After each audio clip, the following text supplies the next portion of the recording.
Picture this scenario. You ask your neighbor not to park in a way that blocks your driveway, making it difficult for you to pull out. Now, not only is it an inconvenience for you, but it's not even a legal parking spot.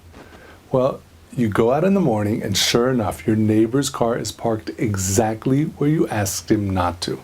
But you notice a yellow paper on the windshield. As you get closer, you realize it's a ticket, no less than $250 for illegal parking. Now, how do you feel? Be honest. Happy? Maybe you're the soft type and maybe you feel bad for the guy. But do you feel angry? Does it get you angry knowing this guy got a ticket? It doesn't make sense. But the Torah addresses this and teaches us an amazing, life-changing lesson. You see, Moshe tells Klal Yisrael to go out and collect the man, the bread-like food that Hashem was providing for them in the fields around the camp. He said, go and collect it, but remember, don't leave anything over for the next day. That's it. That's what they were told. But we know that Klal Yisrael didn't listen. I mean, look, they're in the middle of the desert without any provisions. They found their food today, but what's going to be tomorrow? They're kind of new at this bitachon and have faith in me game. They were scared, and it's understandable. So they stashed some of the manna away. And what happens? It turns putrid and worm infested. They were told not to leave anything over.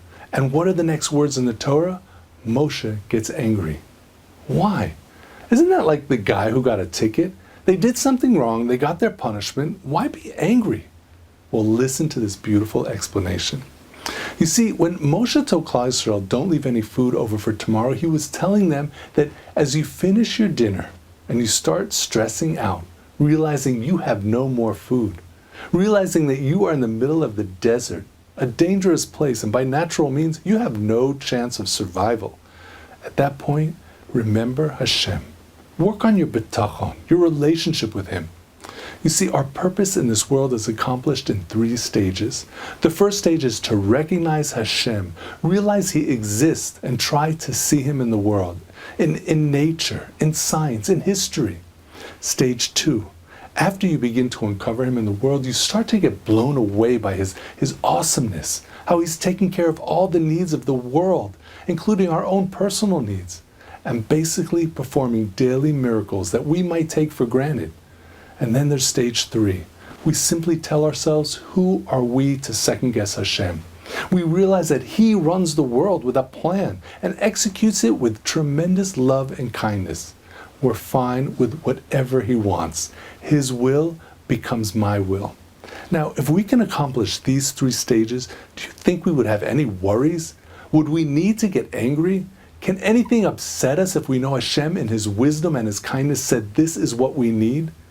Being in the desert and being dependent on the man was the ultimate environment to reach this level of closeness. Do you know why Moshe got angry after Klal Yisrael left over the food the next day? Because this opportunity to connect with Hashem was lost. There was no more free choice for bitachon and depending on Hashem because they saw what happened to the man that they tried to save.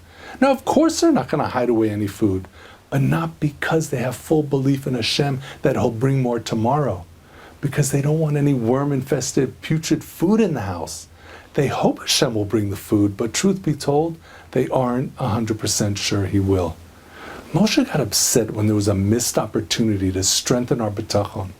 Today, he would probably be beside himself because we are surrounded by opportunities that cause us to open our eyes and realize how much we need Hashem.